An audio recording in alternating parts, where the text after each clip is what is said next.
As America continues its battle against coronavirus, help is on the way in terms of money.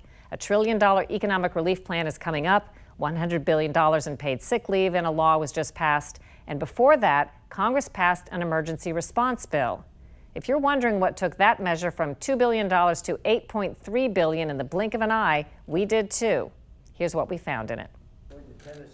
President Trump signed the emergency response bill into law more than 2 weeks ago.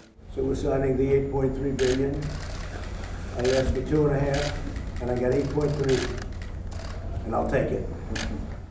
At $8.3 billion, it exceeds the $1.1 billion for Zika in 2016, $5.4 billion for Ebola in 2014, and $7 billion for swine flu in 2009. Where's all the coronavirus money going? You might be surprised to learn that when Congress doles out emergency funds, it doesn't include calculations as to how it arrived at the huge numbers. Giant pots are given out under general headings. Here's a basic breakdown of the $8.3 billion. Under salaries and expenses, $20 million for the Federal Disaster Loans Program and $60 million for FDA. No description of how the numbers were estimated. CDC gets $2.2 billion on top of its $7 billion annual budget. $950 million of that goes to state and local governments. Local health centers get $100 million more through the Department of Health and Human Services, HHS.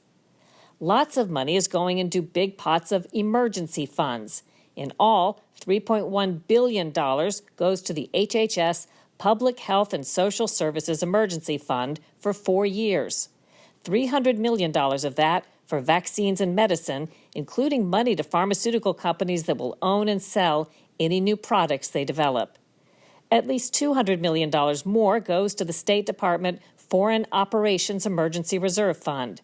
$264 million to State Department Foreign Affairs for diplomatic response and evacuation over the next 2.5 years. $300 million to CDC's Infectious Disease Rapid Response Reserve Fund, adding to $185 million already given in recent years.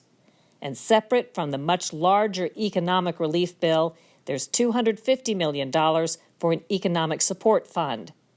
In terms of foreign assistance, the U.S. Agency for International Development gets $435 million for global health programs.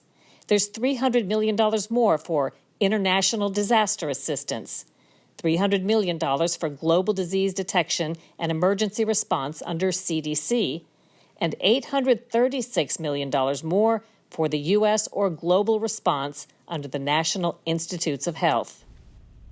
The emergency response bill included about $3 million to pay to conduct oversight of all the programs